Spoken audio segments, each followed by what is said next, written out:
How's it going, guys? We're back, and this time we're in Forza Motorsport 6, and we're going to be doing a drift build of another brand new DLC car, and that is the 1973 Nissan Skyline GT-R, set up with 697 horsepower, 661 pounds of torque, 2,235 pounds is the total curb weight. This car has a V8 engine swap. I wanted to go big this time, add a nice beefy engine under the hood. So here are the engine options though, but like I said, we got the 5.7 liter V8, twin turbocharged, and basically almost fully upgraded engine wise. Besides the turbos, it only has a sport twin turbo and the intercooler stock, as well as the oil and cooling. Everything else is completely upgraded to the max, including platform and handling, drivetrain. Now for tires and rims, my tire compound are drag tires, and I've already discussed why I do that, so I'm not going to really go over it again. We have 205s on the front, and I believe 235s actually on the rear, which is plenty.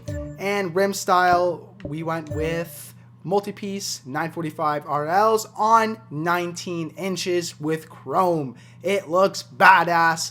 Really love the way this car turned out. Now let's take it to the streets, the track, and show you guys the tune and see how it performs. So here we are, guys. We are on the track, and we're gonna quickly go through the tune. So this is basically what I did to make this car drift the way it's drifting in front of you guys. You will see in a few moments how this car can slide, and it slides really nice. That V8 definitely gives it a nice touch, a little bit powerful, and I honestly think it's to do with just the tire width of this car. The tires are a little weak. I didn't really say anything when we were going through the actual upgrades, but 235s on the rear with 700 horsepower is definitely not good. So to compensate, I did try to poke out the rear wheels, so make them, have a little bit of toe, I believe toe in. Actually, let me just go through the tune, and while I'm actually talking to you guys, I actually want to make sure what I'm saying is facts. So basically, for the alignment with the rears, I added a negative 0.4 toe in to the rears. So that means that the rear tires won't be so close, they'll be more spread apart. And for the fronts, I did a little bit of the same. I made the fronts not so close, a little bit more poking out. So the fronts are actually plus 0.2 and the rears are minus 0.4. But even doing that, it definitely helped. Don't get me wrong, it definitely helped. But I think that we really do need some wider tires. Bottom line, at the end of the day, this car needs some wider tires, especially for the back.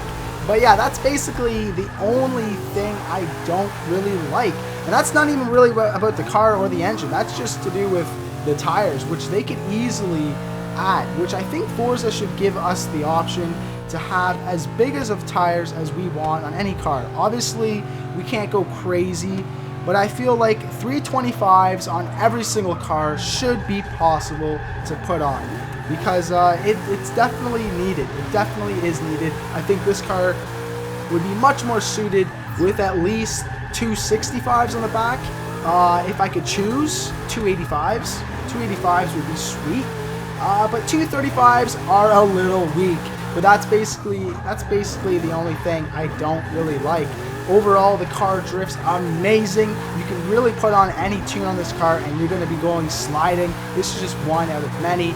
And I love the way this car turned out with a V8. I was very, very skeptical. I was going to put the RB26 twin turbo engine in, but I was like, you know what? I think a V8 would sound nice with a nice 1973 GT-R. And it definitely sounds very nice. Very, very nice. And overall, a fun little car to drift with and take online. Let me know what you guys think of this tune, what you guys think of this car, and overall what you guys thought of the Polo Red DLC. Honestly, if you want to know my thoughts, because I've gone through about 3 or 4 cars now, making videos through that DLC pack, I think they did a pretty good job on this pack. I think they should add a little bit more newer cars. It would be nice to see the S14. We've been waiting for that car for a while now. But I mean, we can't win them all, and I think this pack is at least a solid one. You know what I mean? But anyways, I will talk to you guys next time.